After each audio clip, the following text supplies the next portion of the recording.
ଆପଣ ନାଁ ଟିକେ କୁହନ୍ତୁ। ବିନୋଦିନୀ ଭୋଇ।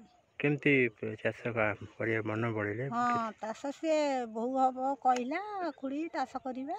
ଗଲେ ହଉ ଆଣେ ଚାଷ କରିବା ଆଉ ନିଜେ ପଇସା ଆଦାୟ କରି ସେଇଠୁ ଚାଷ କଲୁ ଆଉ ଚାଷ କଲୁ ନିଜେ ବି ଖଟିଲୁ।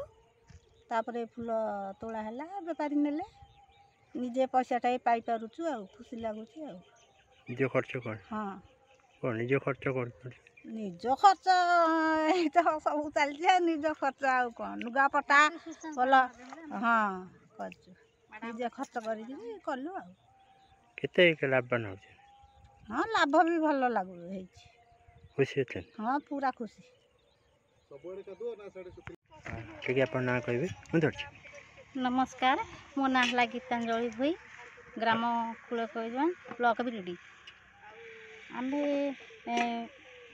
ସଂସ୍ଥାଟା ସାର୍ଙ୍କ କତିକି ମ୍ୟାଡ଼ାମ୍ କତିକି ଯାଇ ବୁଝାବୁଝି 2-3 ଥର ଦୌଡ଼ାଦୌଡ଼ି କରି ବୁଝାବୁଝି କଲୁ। ଖାସ୍ କରି ମୋତେ ଉଦୟନ ମିତ୍ର ଯେଉଁ କୃଷି ବିଭାଗର ଉଦୟନ ମିତ୍ର ଯେଉଁ ଅଛନ୍ତି ସେମାନେ ମୋତେ ସପୋର୍ଟ କଲେ, କହିଲେ ହଁ ଭଲ ହେବ କର ଦେଖିବା କ'ଣ ହେଉଛି।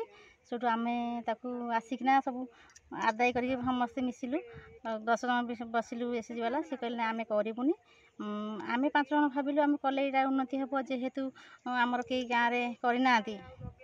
ଖାସ୍ କରି ସାର୍ କଲାକୁ ଲାଭ ବି ଆମର ହେଲା।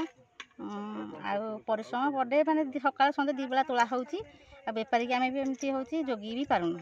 କେମିତି ଲାଭବାନ ହେଉଛନ୍ତି? ବହୁତ ଲାଭ ସାର୍, ବହୁତ ଲାଭ କରିଛୁ। ଆଉ ଆମକୁ ବେଶୀ ସପୋର୍ଟ କଲେ ଆମର ସୋନାଲି ମ୍ୟାଡ଼ାମ୍, ଆଉ ଗୋଟେ ମ୍ୟାଡ଼ାମ୍ ନାମ ଭୁଲି ଯାଇଛି, ସେ ମ୍ୟାଡ଼ାମ୍ ବ୍ଲକରୁ ଆସିଥିଲେ, ବିଡ଼ିଓ କଲେକ୍ଟର ଏସବୁ ବି ଆସିଥିଲେ। ଆଉ ବହୁତ ଖୁସି ଲାଗୁଛି ବି ଏ କାମ କରିକି ଆମେ।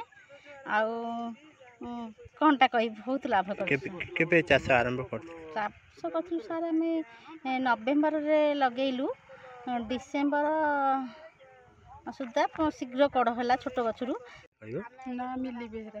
କେମିତି ଫୁଲ ଚାଷକୁ ଆଗ୍ରହ ପ୍ରକାଶ କଲେ? ଆମେ ବସିଥିଲୁ ଗୋଟେ କଥାବାର୍ତ୍ତା ହେଲୁ କ'ଣ କରିବା, କାହିଁ ବସିବା, ଚାଲ ଗୋଟେ କ'ଣ ଗୋଟେ ବ୍ୟବସାୟ କରିବା, ଛତୁ ହେଉ କି ଫୁଲ ହେଉ ଏମିତି ଗୋଟେ କ'ଣ କରିବା। ସେଠୁ ଆମେ ବ୍ଲକ ଯାଇକି ବୁଝାବୁଝି କରିକି ଏଇ ଫୁଲ ଚାଷ କରିବୁ ବୋଲି ଚେଷ୍ଟା କଲୁ। ଡରିଲୁ ପ୍ରଥମେ, ତାପରକୁ ସାର୍ କହିଲେ ନାଇଁ କିଛି ଡର ନାହିଁ, କାମ କର ସେଲ୍ ହେଇଯିବ, ଆମେ ବେପାରୀ ଇଏ କରିବୁ। ସିଏ ବି ସାର୍ ବେପାରୀ ଦେଇନାହାନ୍ତି, ବେପାରୀ ମନକୁ ଆସିକି ଜୁଟି ଯାଉଛନ୍ତି, ଦେଖିକିରି ଗଛ ରାସ୍ତାରେ ଯାଉଛନ୍ତି ଦେଖୁଛନ୍ତି, ବେପାରୀ ନେଉଛନ୍ତି ଆସିକି। କେତେ ଲାଭବାନ ନେଉଥିଲେ ଆମେ 40 ଦେଉଥିଲୁ, 50 ଦେଉଥିଲୁ, ଏବେ ଟିକେ ରେଟ୍ 30ରେ ଅଛି।